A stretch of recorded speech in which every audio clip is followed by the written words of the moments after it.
production jabarani lajɛbagaw Mali kɔnɔ ani Mali kɔkan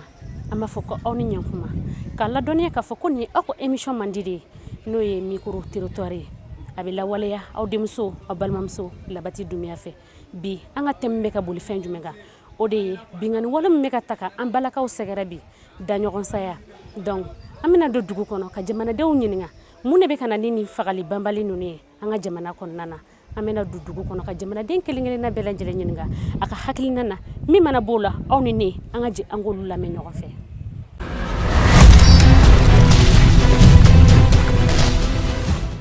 Ne tɔgɔ ye Mohamed Tirera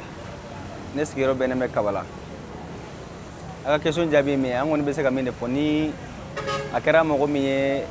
bingani wale ta ka s'a muso ma a kɛra mɔgɔ o de tagara mɔgɔ wɛrɛ bɔnani na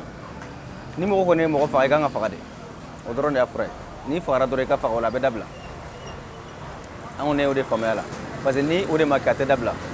wagati bɛɛ i b'a mɛn k'a fɔ ko dɔ ye a muso bɔnani na ou bien dɔ ye ni mɔgɔ ma sinɛ bɔnani na ni mɔgɔ ye mɔgɔ faga a tigi kan ka faga de o dɔrɔn de y'a fura ye ne kɔni y'o de faamuya nin ko in na peine de mort de kan ka appliquer an b'a ye a bɛ ka appliquer diɲɛ jamana wɛrɛw la mais anw t'a dɔn fɛn min bɛ k'a to sababu ye o tɛ ka se ka appliquer Mali la yan an kɔni t'a kun dɔn mais o de y'a fura ye ni ye ne kɔni ɲininka.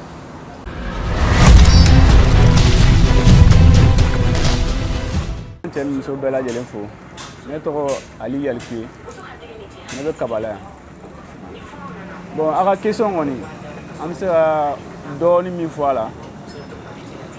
o bɛ dépend lamɔ dɔrɔn de la lamɔ ani muso ka kɛ sabaliba ye k'a dɔn k'a fɔ a bɛ furu min na n'o ye bada ye u ka ɲɔgɔn bonya o kɔnɔ o lafiya de bɛ sɔrɔ. bon masa ta fanfɛlaw fana olu fana k'a dɔn k'a fɔ u denmuso bɛ furu la u k'u hakili to a la a bɛ maa min kun maa ɲɛnama don ou bien maa ɲɛnama tɛ olu de b'o jateminɛ k'a dɔn pour que ka se ka furumuso dɛmɛ a ka cɛlasigi kɔnɔna na ni furu min bɛ yen n'a y'a dɔn k'a fɔ solution bɛ sɔrɔ a la joona a ka ko a ka solution sɔrɔ a la yanni a ka kɛ u karaba ka bila fɛn na u tɛ se ka fɛn min lawaleya quoi. ne bɛ se ka min fɔ a la o y'o ye ani fanga fana ka jɔ a jɔyɔrɔ la ni tiɲɛni kɔni kɛla ka ban fɛn min bɛ se ka tiɲɛni furakɛ o ye fanga ye ni fanga ye jɔ a jɔyɔrɔ la o la denmansaw k'u jɔ o jɔyɔrɔ la furucɛ ni furumuso muso kɔni k'a dɔn e de ye sabaliba ye n'i sabalila i b'i ka furuso nafa sɔrɔ o de ye ne ka kuma lase aw ma.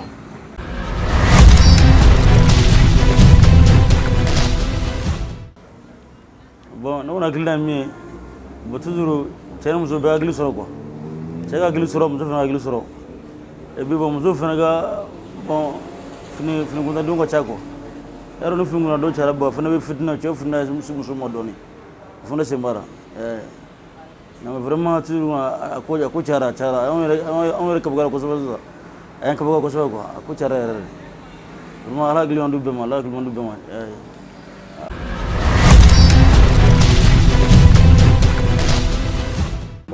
question min posé la an kunna bon question a ka gɛlɛn ne ma mais n hakilinata ye min ye n bɛna se k'o fɔ mais sani n ka don question yɛrɛ kɔnɔ n bɛ jamana ɲɛmaaw fo n'o ye Asimi Goyita ye sabula n'i y'a mɛn ko Mali dɔ de b'an kunna donc a n'a ka baarakɛla bɛɛ lajɛlen n ka foli b'o bɛɛ ye donc e min fana ye i sen ta ka bɔ i kɔnɔ kɔrɔ ka na anw sɛgɛrɛ an fana ka foli b'i ye parce que o fana ye faso baara dɔ ye donc musow ka bingani wale minnu bɛ ka kɛ donc n'i y'a mɛn jamana musow de don n'i y'a mɛn dugu musow de don donc nin waati in na minnu bɛ ka kɛ an balakaw la bon tiɲɛ yɛrɛ la an kɔni ye denmisɛnnin mais an ka denmisɛnnin hakili an bɛna o di an ɲɛmɔgɔw ma u ka kɔfilɛ musow la y'a mɛn jamana tɛ jɔ ni musow tɛ du yɛrɛ tɛ jɔ ni musow tɛ bon n'u sera k'o yɔrɔnin maîtriser kosɛbɛ o ka di anw ye kosɛbɛ. an ka hakilina fɔlɔ minnu bɛ yen n'u bɛ ka an tɔɔrɔ musow ka fanfɛla la i y'a faamu parce que ni dunkafa tɛ sabati fiyewu ni musow tɛ bon n'i y'a mɛn ko jamana basigila fana o ye musow de ye jamanaden ko jamanaden k'i bɛ jamana kɔnɔ i ma bɔ sanfɛ ka cun i bɔra yɔrɔ dɔw la ka na bon min ye i bange o ye musow de donc an ka kan ka hakili to musow la i y'a mɛn ne yɛrɛ mun bɛ ka kuma ne ba tɛ yen mais musow ka gɛlɛn ne ma kosɛbɛ musow ka côté kɔni muso bɛ yɔrɔ o yɔrɔ ne bɛ yen muso tɛ fɛn fɛn na ne t'o la i y'a faamu donc o ye ne ka hakilina ye ka ɲɛsin jamanatigiw ma u ka hakili to musow la kosɛbɛ ani denmisɛnnin minnu fana b'an senkɔrɔ i y'a faamu voilà o ye ne ka hakilina ye ne fɛ la.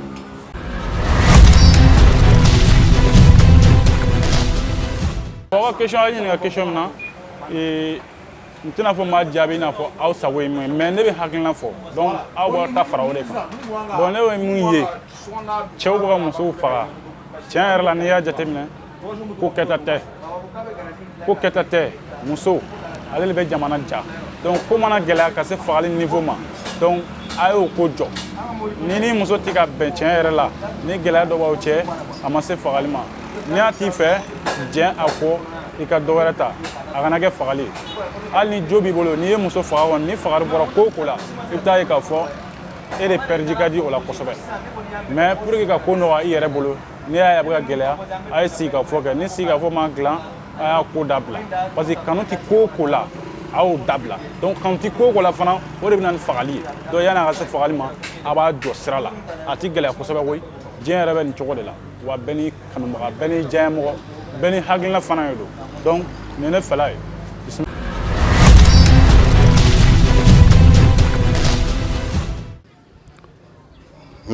Le Mali est un pays de culture. Bon, an ye ko kɔrɔ bɛɛ de bila furu bɛ siri cogo min na sisan ani fɔlɔ tout le monde sait que u tɛ kelen ye. Bon, nin ye thème belebele yɛrɛ de ye nin yɛrɛ de y'an ka faso yɛrɛ ɲagami kun ye.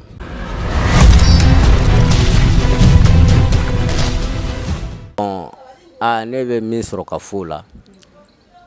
o ye yanni i kɛ muso bɔnna a ɲin na e furumuso de don a bɛ ɲɔgɔn nabila siɲɛ kelen o ka fisa n'a ɲin tanyali de ye ne bolo i y'a faamu min bɛ ne fɛ o y'o ye.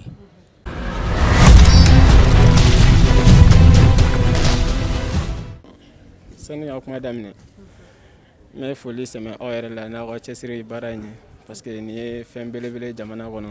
ni bɛɛ bɛ hakilina sɔrɔ ka nin ko in kɛ a bɛ se ka jamana ka taa ɲɛ sinsin a bɛ se ka mɔgɔ caman fana bila ko dɔw bɛ yen nɔ o ka se k'o ɲɛfɔ walasa a ka faamuya bon alhamdulillah mɔgɔ fana fo ka barika da aw ka baara la yarabi ala ka bolo mɛn aw ka baara la awa bon ne bolo ni acte nin filɛ c'est des actes condamnables c'est-à-dire fɛn dɔw de don tiɲɛ da ko cɛ ɲuman tɛ jamana kɔnɔ parce que ni ko bɛ kɛ i ni mɔgɔ cɛ surtout ni furu tɛmɛ i ni mɔgɔ min cɛ bon lien dɔ de y'aw uni bon c'est un lien sacré bon ne bolo déjà ni ko bɛnbali dɔ b'aw ni ɲɔgɔn cɛ avant que i ka se ka acte barbare dɔ kɛ ka se degré dɔ la il faut avoir d'abord l'audace ka se mɔgɔ ma minnu kɛra sababu ye donc u ka se ka kuma tigilamɔgɔ fɛ ko bɛ se ka dabila cogoya min na bon dans le cas contraire n'i y'a dɔn si man di ye donc i b'a essayer donc l'un des moyens le plus facile a ka ɲɔgɔn bila hɛrɛ kɔnɔna na ka sɔrɔ a ma kɛ ni bɔnɛ mais ni e ye bɔnɛ lase a tigi ma a bɛ se ka kɛ sababu ye ka dansaki e yɛrɛ fana ka hadamadenya la bon au kɔnɔna la pour moi a tɛ se au degré ma quoi il faut avoir l'audace vraiment de vous séparer de la personne plutôt que k'a faga ou bien ka acte dɔ k'a la mun bɛ se ka dansigi a ka mɔgɔya la c'est pas bon vraiment pour moi donc au kɔnɔna la ne kɔni bolo tiɲɛ yɛrɛ la la meilleure manière o ye n'a sɔrɔ furu de bɛ n'a tigi cɛ a ka furu dabila seulement bɛɛ k'i yɛrɛ ta c'est la meilleure des manières à faire pour moi.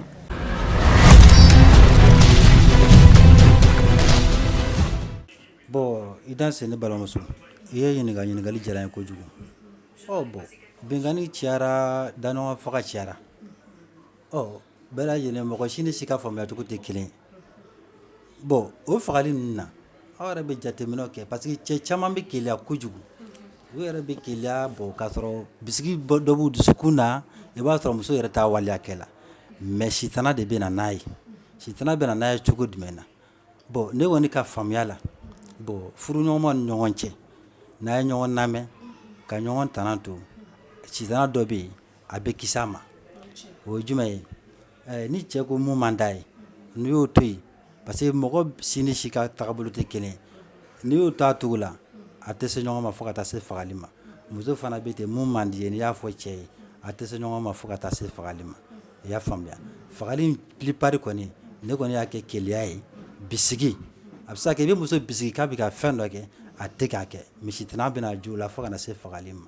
o kɔni ye an bɛ a laɲini an balimakɛw fɛ an n'an balimamuso fɛ an ka se ka ɲɔgɔn lamɛn ka ɲɔgɔn bilasira ka hakili ɲuman di ɲɔgɔn ma pour que nin waleya jugu ninnu se ka bɔ an ni ɲɔgɔn cɛ cogo min na quoi ala sago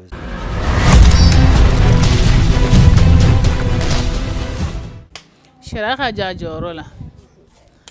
hadamaden bɔnna ni na hadamaden ni ka bon ma cɛw bɛ muso faga kun yɛrɛ t'a la yɛrɛ a yɛrɛ kɛra anw ka so ne ni mɔgɔkɛ ye n kɔrɔmuso faga foyi ma bɔ a la fɛn de tɛ bɔ a la o de b'a to a bɛ caya o n'u fagara k'u jɔ k'u faga ɲɔgɔnna ye a tɛ dafa 2 la o dɔ b'a kɛ bi a b'a fɔ dɔ y'a faga yan fɛ foyi ma bɔ a la ne fana bɛ segin a kan o dɔrɔn de don ne bɛ min fɔ jamana ɲɛmɔgɔ ye k'u jɔ u jɔyɔrɔ la mɔgɔninfin ni ka bɔ manamana fagali ma ten to o de tun bɛ ne fɛ k'o fɔ.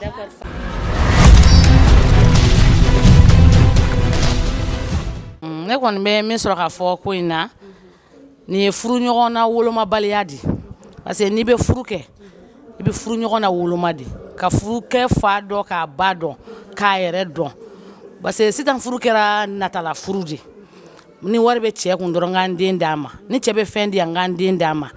o de bɛ ka nin kow caya ani fɛn kuntan min cayara mɔgɔw fɛ kojugu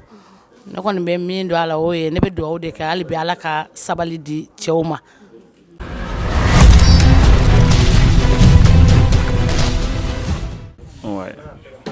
Bon ne bɛ min fɔ sisan furu caman bɛ kɛ jateminɛ tɛ k'a la quoi sinon furu dɔw bɛ yen n'i y'a sɛgɛsɛgɛ k'a dɔn cɛ ye mɔgɔ nasugu min ye ou bien k'a dɔn muso ye mɔgɔ nasugu min ye bon furu dɔw bɛ yen a ti kɛ quoi est-ce que y'a faamu mais n'i y'a kɛ n kamana gannen don n'i ye cɛ min sɔrɔ n bɛ furu o ma ye bon o de bɛ na ni nin fasugu ninnu ye quoi i b'a sɔrɔ cɛ parce que a fɔra ko nin tɛ cɛ in siɲɛ fɔlɔ ye quoi donc ni nin ma k'a siɲɛ fɔlɔ ye est ce que n'a tun y'a sɔrɔ ko muso somɔgɔw ou bien muso yɛrɛ tun y'a ɲɛɲini kosɛbɛ est ce que a tun tɛna bɔ nin ko in kalama k'a fɔ nin mɔgɔ nasugu don donc n'a tun bɔra o kalama est ce que a tun bɛna don furu in na voilà donc ne kɔni bolo yan'a ka furu kɛ a k'a ɲɛɲini o de ka fisa quoi voilà o ye ne ka jate ɲɛɲinibaliya de bɛ na ni nin ko ninnu ye quoi sinon n'i y'a tigi sɛgɛsɛgɛ k'a dɔn mɔgɔ nasugu min don a dɔw la an ka cɛ nin ko ninnu dɔw bɛ se ka éviter quoi ne yɛrɛ ka jate la awɔ.